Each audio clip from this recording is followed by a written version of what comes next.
Hello students, as we did that particle nature is confirmed by two phenomena.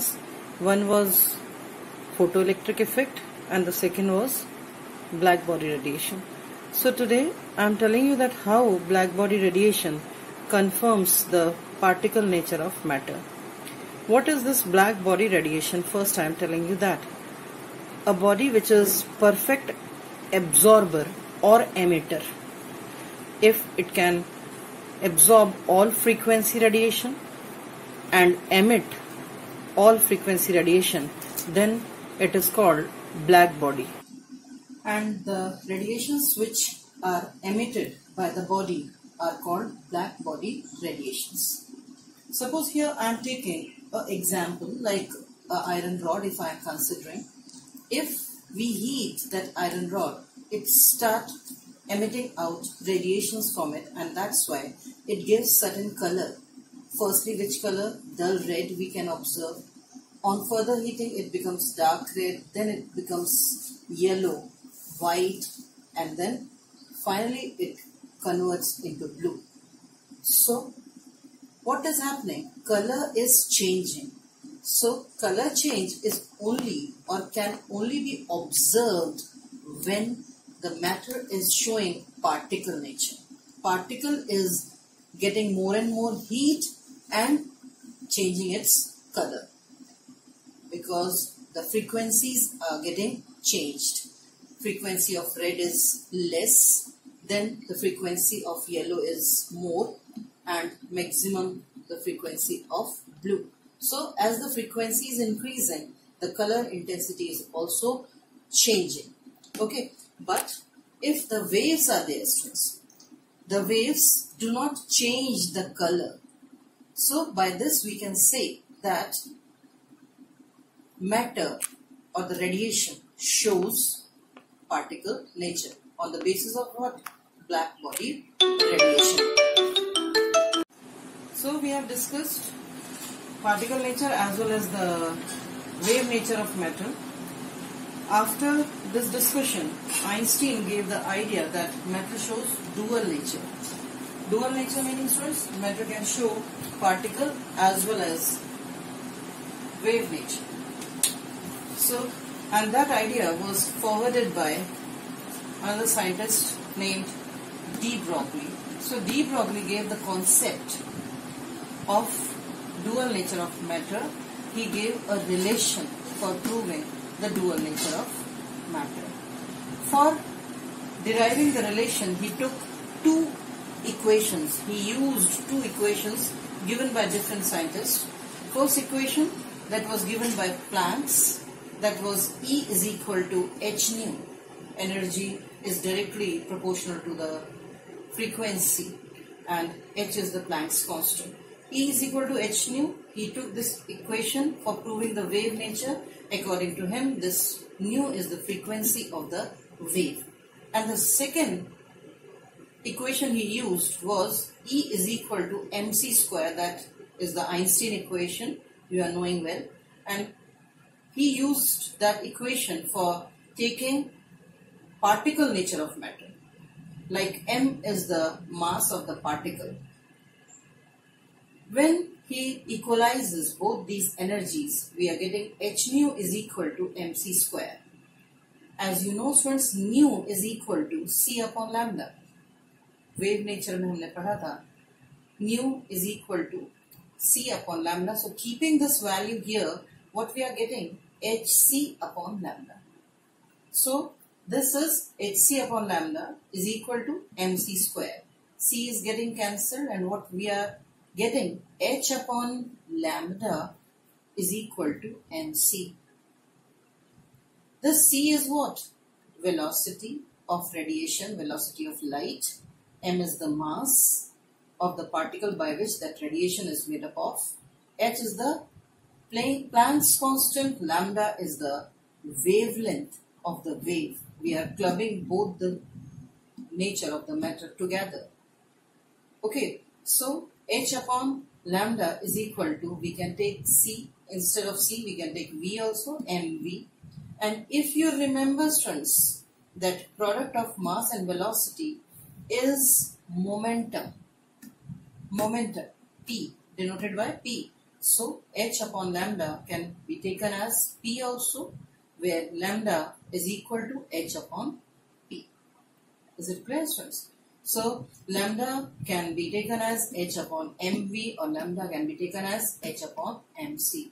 This is called de Broglie's wavelength, and this equation proves the dual nature of matter.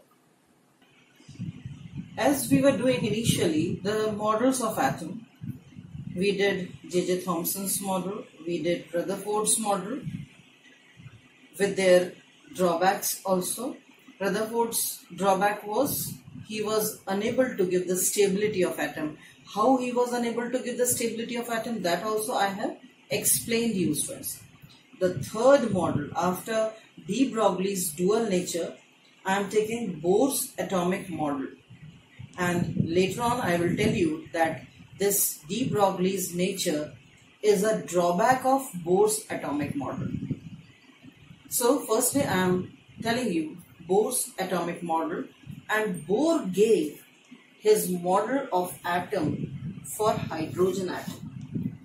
Hydrogen atom or hydrogen-like atom, meaning any atom which is having only single electron, like lithium 2 positive if you are taking.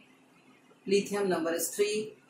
3 electrons are there. If we are putting 2 positive, that means it has lost 2 electrons. So how many electrons are left now?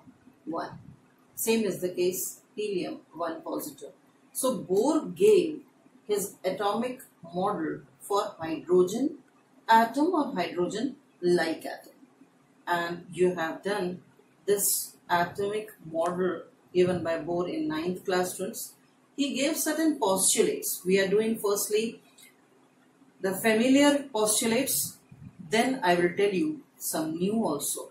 The first postulate is electron revolves around the nucleus. Concept of nucleus was given by Rutherford. Positive body which is present in the center of the atom.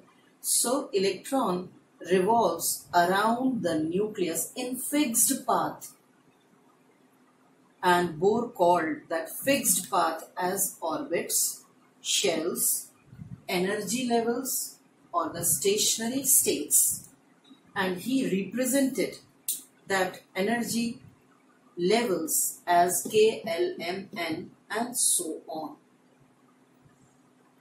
As these orbits or the path, fixed path, were associated with some fixed energy, that's why they were called as energy levels. They were fixed, they were not moving, that's why they were named as stationary states also. Now, as they are having fixed energy, that's why we are calling them as energy levels. I have given you this. And if we are giving some extra energy to the electron which is present in the shell or in the orbit, that electron absorb that energy and get excited to higher energy level. And remember, students, that electron absorb fixed amount of energy on the basis of the energy present in the orbit or present in the energy level. And it absorbs energy in the form of small packets of energy, which we have done in quantum theory. And it jumps to higher energy level. As it is jumping to higher energy level, that level is called excited state. And the normal level or the original level of the electron is called ground state of the electron. Ground state, and this is the excited state. Energy in the ground state, if we are considering E1, so energy in the excited state will be E2. And the change in energy of the electron can be calculated by taking the difference of the two energies, that is E2 minus E1. These all postulates you were knowing since 9th class. Now one new concept I am taking, students, that is only those orbits are permitted for the electron where angular momentum of electron is. Now the question is, what is this angular momentum? We have studied about momentum, students, that momentum is a product of mass and velocity. But if that momentum is linear momentum, but if a body is revolving in a circular orbit, at that time it develops tangential velocity around a fixed radius or in the fixed radius. So at that time that revolving body develops angular momentum in it. At every position that angle is changing. So we call that as angular momentum, and it is denoted as mv. mv is momentum and r is the radius, fixed radius on which that body is revolving. Okay, so mvr is the angular momentum. I am repeating it. Only those orbits are permitted for electron where angular momentum of electron is integral multiple of h upon 2 pi. Integral multiple. All these terms are common, constant. H is Planck's constant having fixed value, 2 is constant, and pi value is also constant. Only this is any integer, 1, 2, 3, 4, any integer we can take. So only those orbits are permitted for the electron where the angular momentum of electron is the integral multiple of h upon 2 pi. Integral multiple, n is integer. So in this way, if we calculate the value, it will be changing in fixed intervals, because this value h upon 2 pi is constant. If we multiply by 1, then 2, then 3, so it will be increasing in fixed intervals. That's why we say that angular momentum of an electron is quantized. Quantized meaning, students, changing in fixed values or changing with fixed intervals. So that is called quantized. Like in the auto rickshaw, if we are hiring, the meter rises in fixed intervals like 2, 4, 6, 8, like that. So if anything is changing in fixed intervals, then it is called quantized. So angular momentum of the electron in the atom is quantized. Okay, students. So I have taken only 3 postulates today. Only one is new for you. I will take others also, and they are entirely new. You have not done that postulates or the characteristics. Firstly, you revise this, and then in the next class we will move further. Okay, students. Thank you.